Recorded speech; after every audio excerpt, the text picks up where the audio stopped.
तारीख थी 8 मार्च 2014। 12:41 पर कुआलालंपुर एयरपोर्ट से MH370 प्लेन ने उड़ान भरी। इसमें सवार थे 239 लोग, 227 पैसेंजर और 12 क्रू मेंबर। 27 साल के फारिक अहमद इस फ्लाइट के पायलट थे और यह उनकी आखिरी ट्रेनिंग फ्लाइट थी। इसके बाद वह बनने वाले थे फुली सर्टिफाइड पायलट। उनके साथ मौजूद थे 53 साल के pilot in command Zaharie Ahmad Shah. उन्हें मलेशियन एयरलाइंस में सबसे सीनियर कैप्टन में से एक गिना जाता था। प्लेन को 6 घंटे का सफर तय करते हुए सुबह 6:30 पर चीन की राजधानी बीजिंग एयरपोर्ट पहुंचना था। टेक ऑफ के दौरान प्लेन में करीब 49,000 किलो फ्यूल मौजूद था, जो 7 से 8 घंटे की उड़ान के लिए काफी होता है। दूसरी तरफ मौसम भी साफ था, बिल्कुल सब कुछ ठीक चल रहा था। प्लेन को टेक ऑफ के 38 मिनट हो चुके थे। इसके बाद कैप्टन ने ATC के साथ आखिरी बार बात की। उनके आखिरी शब्द थे गुड नाइट मलेशियन 370। इसके बाद उन्हें वियतनामी एयर स्पेस कंट्रोलर से संपर्क करना था, लेकिन आखिरी चेक इन के 2 से 3 मिनट बाद ही प्लेन मलेशिया और वियतनाम दोनों की रेडार स्ट्रीम से बाहर हो गया। फिर वह हुआ जो किसी ने सोचा भी ना था। प्लेन ने एक शार्प लेफ्ट टर्न लिया। कोई मेडे भी कॉल नहीं हुई। इसके बाद प्लेन से कोई संपर्क तक नहीं कर पाया। माना जाता है कि विमान हिंद महासागर में कहीं दुर्घटनाग्रस्त हो गया। इसके बाद शुरू हुई आपाधापी।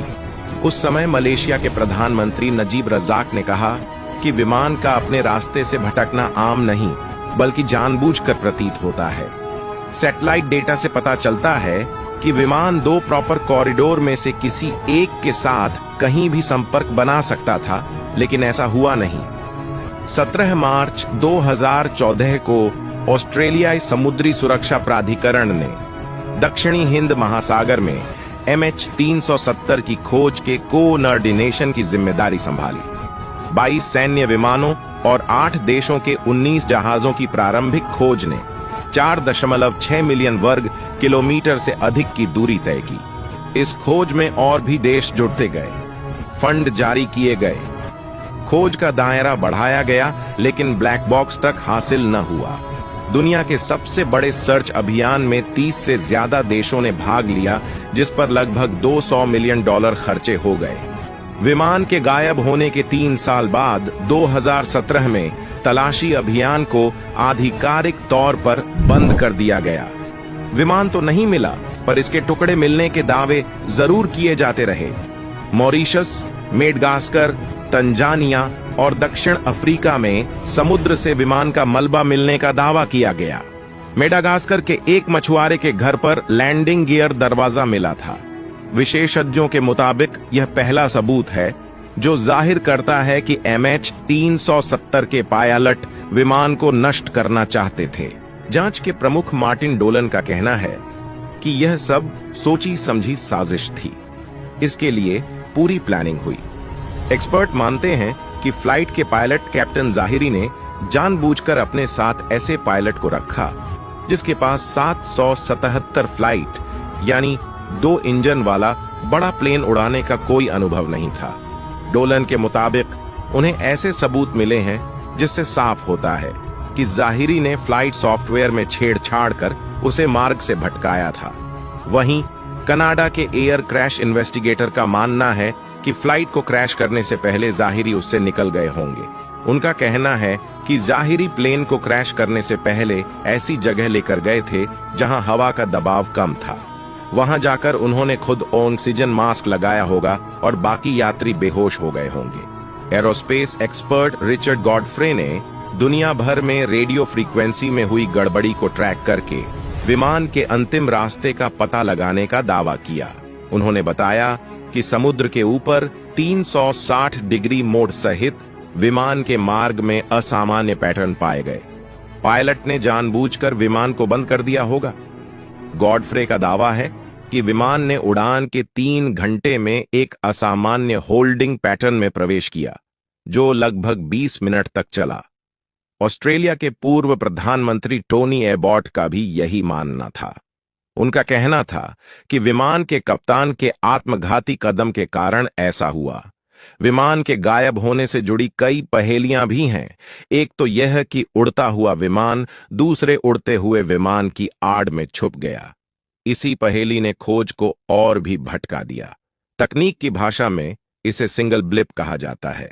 आशंका है कि मलेशिया का बोइंग विमान उस रोज कुछ इसी तरह से पूरी दुनिया की नजर से बचाकर किसी सीक्रेट जगह पर ले जाया गया हो। एक रिपोर्ट में तो दावा किया गया कि जांचकर्ताओं को अहम फ्लाइट डेटा मिला। इससे पता चला कि एयरक्राफ्ट अंतिम समय तक पायलट के कंट्रोल में था। इस तथ्य के सामने आने के बाद से इस बात की आशंका गहरा गई कि पायलट ने आत्मघाती कदम उठाते हुए विमान को समुद्र में गिरा दिया।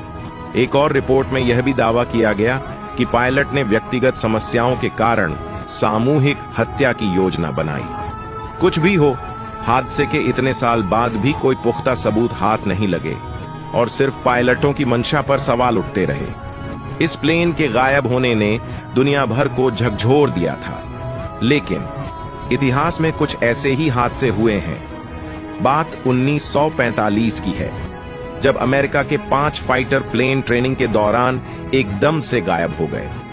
कहा जाता है कि ये विमान अटलांटिक महासागर के उस क्षेत्र में लापता हुए जिसे बरमूडा ट्रायंगल के नाम से जाना जाता है।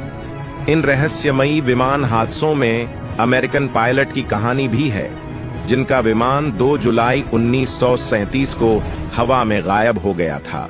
बताया जाता है कि उस वक्त उन्होंने और उनके एक साथी नेविगेटर ने उड़ान भरी थी। इसके बाद हॉलैंड आइलैंड के पास उनका प्लेन गायब हो गया। साल 1949 में एक स्टार एरियल विमान भी बरमूडा से लेकर जमैका के बीच गायब हो गया था। उड़ान भरने के कुछ देर बाद इस विमान से भी संपर्क टूट गया और वह कभी अपने डेस्टिनेशन तक नहीं पहुंचा। कुछ दिनों तक इस फ्लाइट और इसमें बैठे यात्रियों की तलाश की गई, लेकिन फिर मामला ठंडा पड़ गया और यह घटना एक रहस्य बनकर रह गई। इसी तरह 1951 में कनेडियन पैसिफिक एयरलाइंस का विमान अमेरिका से टोक्यो जाने के लिए उड़ा था। हालांकि बीच में ही इसने संपर्क खो दिया और इसमें बैठे 31 यात्रियों और 6 क्रू मेंबर का पता नहीं चला। अभी तक इस विमान की भी कहानी रहस्यमय है।